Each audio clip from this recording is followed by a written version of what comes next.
Hello everyone, today we will learn TDS. तो TDS की full form है tax deducted at source.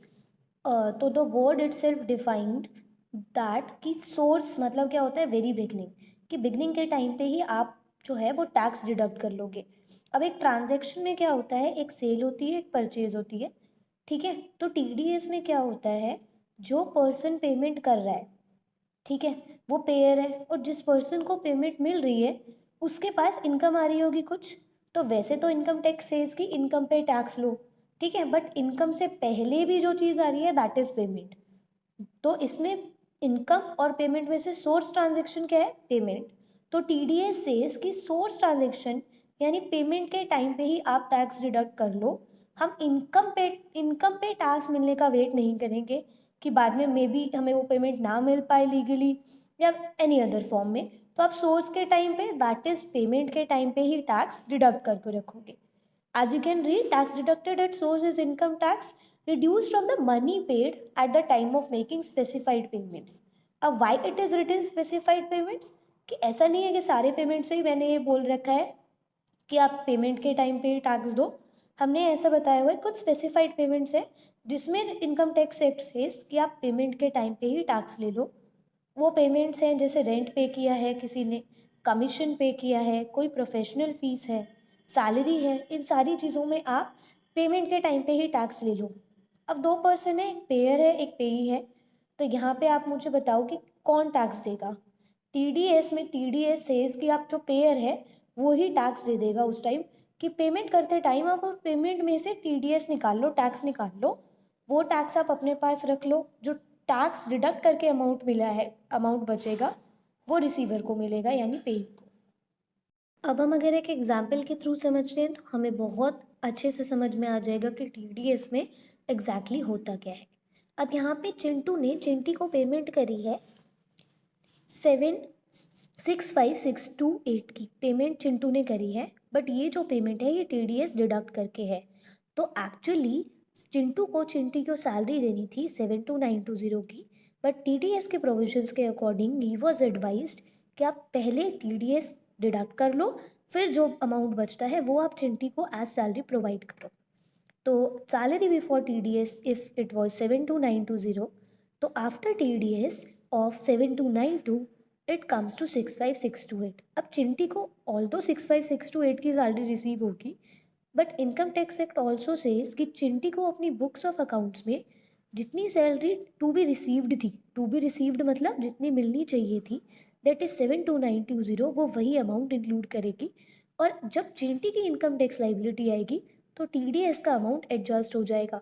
Adjust हो जाएगा मतलब जो भी टोटल टैक्सेबल इनकम है, टोटल टैक्स लाइबिलिटी है चिंटी की, उसमें से टीडीएस का अमाउंट डिडक्ट कर देंगे क्योंकि वो ऑलरेडी दे चुके। Now we have some recent amendments in TDS. तो फर्स्ट अमेंडमेंट है of section 194BA, which says कि अब से हम ऑनलाइन गेमिंग की इनकम पे भी टीडीएस डिडक्ट करेंगे। TDS rate reduced to 20% from maximum marginal rate on PF withdrawal for employees who do not have PAN number. And there is no exemption from TDS on interest from listed debentures, कि अगर आप listed debentures की payment कर रहे हो तो उसमें कोई एग्जाम्पन नहीं है, आपको TDS डिडक्ट करना पड़ेगा। TDS की जो थ्रेशोल्ड लिमिट है कोऑपरेटिव सोसाइटीज़ के लिए वो 1 करोड़ से 3 करोड़ हो चुकी है। और TDS at 10% to be should be deducted by any person who provides perks or benefits to any resident by resident। यानी एक रेजिडेंट दूसरे रेजिडेंट को अगर कुछ पेमेंट कर रहा है या कोई पर्क्स दे रहा है तो उस पर भी 10% की TDS डिडक्ट होनी चाहिए। Now other things about TDS, no TDS has to be deducted if the person making the payment is an individual or HUF whose books are not required to be audited। Now what the statement says कि अगर आपके accounts को audit से exemption है यानी audit करने की requirement नहीं है, इसका मतलब क्या है, आपके ट्रांजेक्शन्स का जो अमाउंट है वो इतना सिग्निफिकेंट नहीं है कि हम ऑडिट करवाएं। अब क्योंकि ट्रांजेक्शन का अमाउंट सिग्निफिकेंट नहीं है तो TDS डिडक्ट करना भी हमें सिग्निफिकेंट नहीं लगता, तो अब उनको उन लोगों को एग्जाम्पशन दे दी है, बट वो पेयर इंडिविजुअल या HUF होना चाहिए, कंपनी नहीं। Rates of TDS are set in the income tax and TDS is deducted by the payer based on the basis of these specified rates। अब हर ट्रांजेक्शन के लिए same rate नहीं है, different transactions attracts different rates of TDS। और उसके according ही हमें payment करनी है, TDS डिडक्ट करना है। अब सपोज मैंने क्या बताया कि पेयर क्या करता है, जो भी अमाउंट पे करना है उसमें से TDS का अमाउंट हटा देता है और नेट अमाउंट पेई को दे देता है। ठीक है, अब जो अमाउंट उसने TDS के लिए अलग से निकाला है वो उसको अपनी जेब में नहीं डालना, वो अमाउंट उसको जाके गवर्नमेंट को पे करना है। ठीक है, अब उसकी कोई ड्यू डेट होगी ना, क्योंकि सपोज ट्रांजेक्शन आज हुई है तो इट इज़ नॉट रिक्वायर्ड कि मैं आज के आज ही गवर्नमेंट को डिपॉजिट कर दूँ।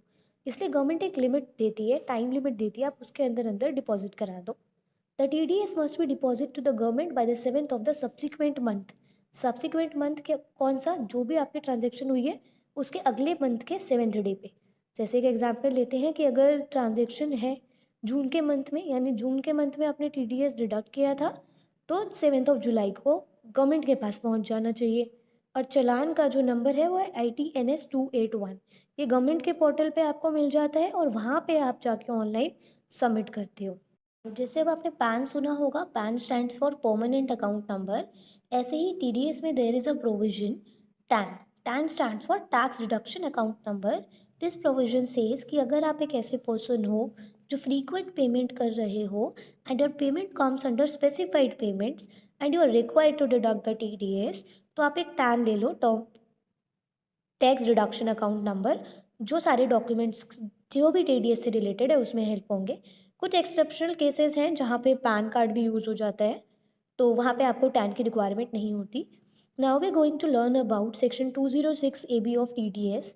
What does this section say? It allows reduction of TDS at higher rates if any sum is paid or payable to a specified person who did not fill the IT return. मतलब मैं payment कर रही हूँ, it's not about कि मैंने IT return नहीं file किया। आप एक पर्सन को पेमेंट कर रहे हो जिसको इनकम मिली है, मिलने वाली है, और उसने IT रिटर्न ही फाइल नहीं किया, तो आप जो स्पेसिफाइड रेट है उससे ज़्यादा TDS काटो, कोई कोई प्रॉब्लम नहीं है। ठीक है, अब जैसे इनकम टैक्स में अगर मुझे कोई इनकम मिलती है, ठीक है, या फिर मैं कोई इनकम अर्निंग पर्सन हूँ, तो मुझे अपनी एस्टिमेटेड इनकम बता के एक रिटर्न फाइल करना होता है कि ये मेरी एस्टिमेटेड टैक्स लाइबिलिटी मुझे लगती है। ठीक है, उसमें क्या है, जो पर्सन इनकम अर्न कर रहा है वो रिटर्न फाइल करता है, राइट। बट TDS में क्या होता है, जो भी पर्सन फ्रीक्वेंटली अपनी ट्रांजेक्शन्स के साथ जब वो पेमेंट कर रहे हैं, TDS डिडक्ट कर रहे होंगे ऑफकोर्स, जो एज पर रिक्वायरमेंट है। तो इनकम टैक्स एक्ट ये कहती है कि आप जो जो TDS डिडक्ट कर रहे हो उसकी एक रिटर्न फाइल करोगे, और वो रिटर्न क्वार्टरली फाइल करोगे। मतलब एक साल में 4 क्वार्टर्स होते हैं, तो हर क्वार्टर में आप रिटर्न फाइल करोगे। हर मंथ की डेट डिफाइंड है, प्री डिफाइंड है, जिसमें आपको करना है ये। और जो फॉर्म है TDS रिटर्न के टाइम पे फिल होता है, उस फॉर्म का नाम है 26Q TDS। Now you can guess कि what this Q stand for. Q इस फॉर्म में इसलिए है क्योंकि रिटर्न फाइल कर रहे हैं और रिटर्न क्वार्टरली फाइल होती है, तो ये जो क्यू है ये क्वार्टर्स के लिए है। और ये प्रिस्क्राइब्ड है सारे पेमेंट्स के लिए, पर सैलरी के लिए कोई और फॉर्म होता है। ठीक है, तो जब आप सैलरी पे कर रहे हो उसमें ये वाला फॉर्म नंबर नहीं यूज़ होता, क्योंकि उसके लिए एक डिफरेंट है। There are 4 quarters, Q1 Q2 Q3 Q4। ये Q1 Q2 Q3 और 4 है। Q1 में आपको 31 जुलाई तक रिटर्न सबमिट करनी है, उसके बाद Q2 की 31 अक्टूबर तक, सिमिलरली Q3 की 31 जनवरी एंड Q4 की 31 मई तक। Now there are some payments जहाँ पे TDS लगता है। मैंने बताया था कि पेमेंट्स स्पेसिफाइड हैं जहाँ पे TDS लगता है, तो ये वही स्पेसिफाइड पेमेंट्स के नाम है। As you can read, salary, house property, insurance commission, securities का इंटरेस्ट, सिक्योरिटीज़ के अलावा कोई इंटरेस्ट है, रेंट का पेमेंट, कोई प्रोफेशनल फ़ीस पे कर रहे हैं, ऑनलाइन गेमिंग पे एज़ पर अमेंडमेंट आ गया है, और अगर लॉटरीज, क्रॉसवर्ड पजल्स, कार्ड से आपने कुछ अर्न किया है और उसकी पेमेंट आप कर रहे हो, तो आपको TDS डिडक्ट करना है। Okay, starting with the salary in specified payments, we have slab rates for the deduction of tax in salary. If your income slips comes under 0 to 2,50,000, no TDS has to be deducted on that. If it comes under 2.5 lakh to 5 lakh, then TDS rate is 5%. 5 lakh to 750 में 10%, 7.5 से 10 में 15, 10 से 12.5 में 20, 12.5 से 15 में 25, and 15 से भी above है तो आप 30% का TDS काट सकते हो।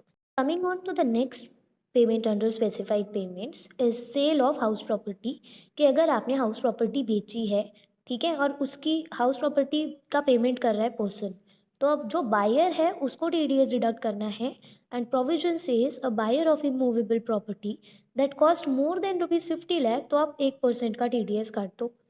ठीक है, coming on to the next specified payment which is about insurance commission का पेमेंट। अगर पे इंडिविजुअल HUF है तो 5% TDS है, अगर पे डोमेस्टिक कंपनी है 10% का TDS है, और पैन ही नहीं है पेई के पास तो 20%, और इंटरेस्ट ऑन सिक्योरिटीज़ के लिए 10%। अगर आप रेंट पे कर रहे हो, रेंट जो है अपने प्लांट का, इक्विपमेंट का या मशीनरी का रेंट पे किया है तो 2% का TDS है।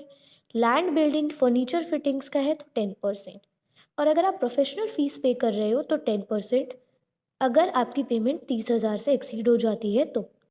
नेक्स्ट, क्योंकि अमेंडमेंट में आया है कि ऑनलाइन गेमिंग पे भी TDS काटना है, तो हाईएस्ट रेट अप्लाई होगा 30%। इंटरेस्ट पेमेंट के लिए वैसे 10% है, बट अगर रेसिपिएंट के पास पैन नहीं है तो 20%। लॉटरीज क्रॉसवर्ड पजल्स के लिए 30%। Okay, so we are done with the TDS। Thank you.